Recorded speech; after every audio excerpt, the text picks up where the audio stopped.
La quatrième partie, qu'est-ce que vous devez mettre en lumière? La quatrième partie, vous devez mettre en lumière votre projet d'étude et ce qui vous permet de réussir ce projet.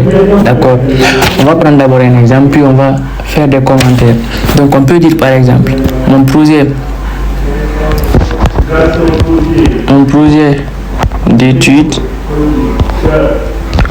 consiste à reprendre la licence 1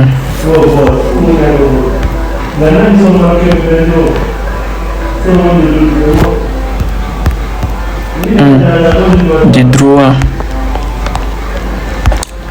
dans votre université,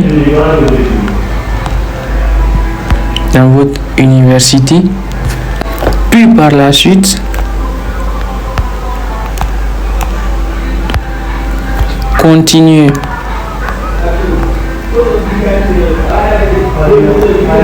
jusqu'à l'obtention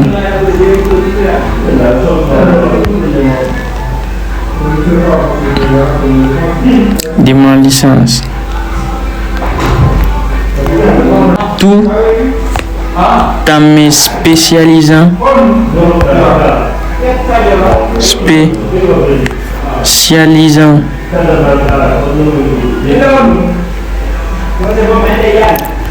en droit privé.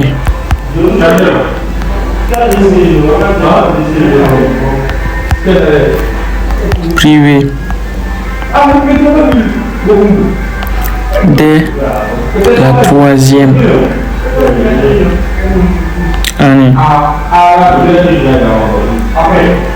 la troisième année. On est d'accord. Donc, ça c'est en ce qui concerne le début de notre projet d'étude. Puis, après,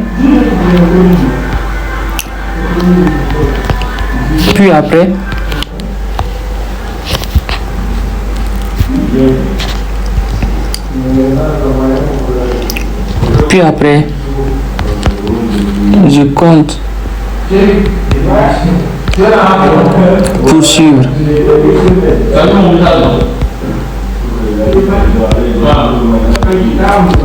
un master 1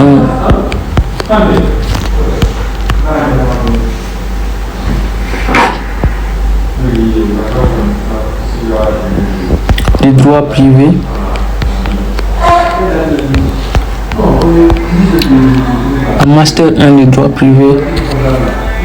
et préparer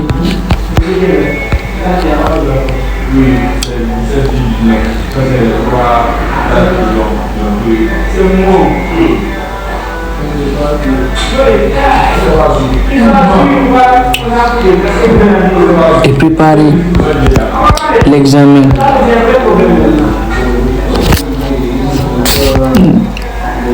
d'entrée en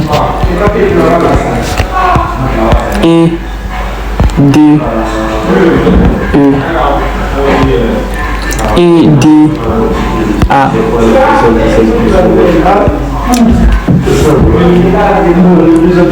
ou encore école d'avocat.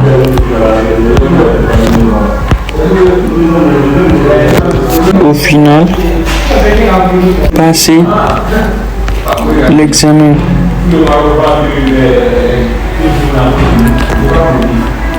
d'aptitude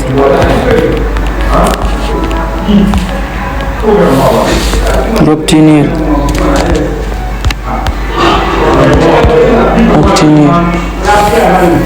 le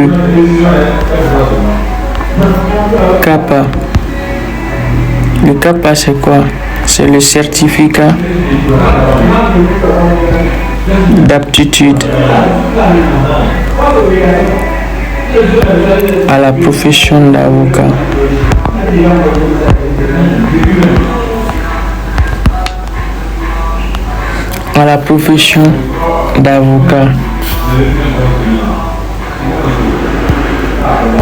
D'accord.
Là, vous détaillez votre projet d'études de sorte que le responsable se rende compte que vous maîtrisez votre projet d'études et vous établissez le rapport entre vos études précédentes, actuelles et futures, en insistant surtout sur les points que vous pouvez réussir votre projet d'études.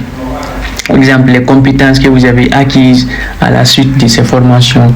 Je vous conseille de vous rendre sur le site des différentes universités, des différents établissements. Vous allez voir là-bas les prérequis des différentes formations. Ou encore, lorsque vous faites des choix, vous allez voir les prérequis là-bas. Mais bon, pour plus de prérequis, vous devez vous rendre sur le site des établissements. Comment vous pouvez accéder sur le site des différents établissements? J'ai déjà fait la vidéo là-dessus, d'accord, là où on choisit ses choix de formation et ses choix d'université. On peut directement, à travers cette page, aller sur le site des différents établissements. Donc voilà, ceux qui n'ont pas vu la vidéo concernant comment choisir les universités, vous pouvez les voir, tout est expliqué là-bas. C'était la 4e partie. On va procéder maintenant à la 5e partie, notamment votre projet professionnel. Alors, après avoir listé toutes vos compétences, vous évoquez dans quel cadre et pour quelle finalité vous souhaitez faire ce projet d'études, d'accord? Les projets d'études que nous venons tout de suite de voir. Maintenant, un exemple que vous pouvez faire, c'est que après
là, vous pouvez opter pour un modèle simple, c'est-à-dire sans faire trop de commentaires sur le projet professionnel, ou vous pouvez faire un bref commentaire sur votre projet professionnel.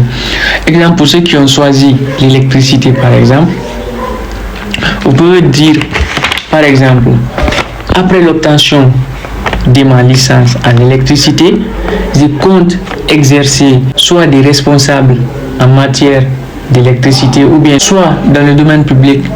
Voilà. Après, on va passer à la 6e partie qui est la motivation pour l'université. Donc, on va donner un exemple, puis après, on va faire un commentaire. On revient à la ligne. Ma motivation pour votre université s'explique par la qualité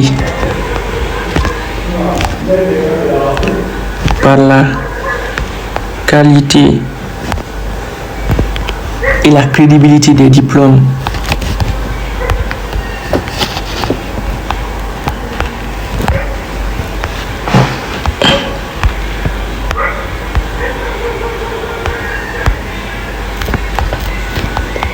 délivrés.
là, vous faites des recherches d'abord sur l'université, d'accord, en parfaite cohérence avec votre domaine d'études.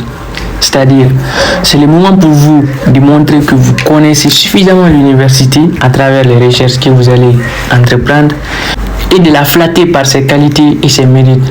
Quoi? Tout le monde aime qu'on le flatte. Faites autant pour plaire à votre recruteur, que vous connaissez mieux son école, mais attention pour ne pas paraître griot. Limitez-vous seulement à l'essentiel et passez à l'étape suivante. Montrez les qualités qui vous permettent de réussir dans cette université et enfin tirez une conclusion. Donc, un exemple, ça peut être: voilà, alors à ce niveau, qu'est-ce que vous allez faire? Vous allez essayer de réitérer votre motivation et vos qualités à réussir dans l'établissement pour lequel vous allez postuler, d'accord? Puis vous terminez par une formule de politesse. On est d'accord, comme vous l'avez vu ici. Donc, ce fait doit être résumé, d'accord? Vous allez résumer votre motivation et puis vous réitérez, c'est-à-dire vous écrivez encore quelque chose qui prouve que vous êtes vraiment motivé et puis vous mettez une formule de politesse. Comme ici, on a mis comme formule de politesse: je ne saurais terminer sans exprimer toute ma gratitude en espérant que ma candidature retiendra votre attention et veuillez agréer, madame, monsieur, l'expression de ma profonde considération. Vous pouvez dire aussi: dans l'attente d'une réponse favorable, je vous prie d'agréer, madame, monsieur, l'expression de ma profonde considération, ou l'expression de mes respectueuses salutations, l'expression de mon profond respect. Tout ça là, ça peut marcher. On va voir maintenant ce que ça a donné. Donc on a construit ça ensemble et on va voir ce que ça a donné. Mais bien avant, on va essayer d'abord de donner un titre à notre motivation. On est d'accord? Donc pour cela, on va essayer de descendre un peu. Voilà, on va cliquer ici et on va donner le nom. Donc moi j'avais déjà donné le nom, donc on va reprendre ma motivation pour année 1. D'accord? Puis par la suite, après, ce qu'on va faire, on va cliquer sur enregistrer. Donc on va l'enregistrer et voilà, ils vont nous dire d'abord que la partie là elle est complète.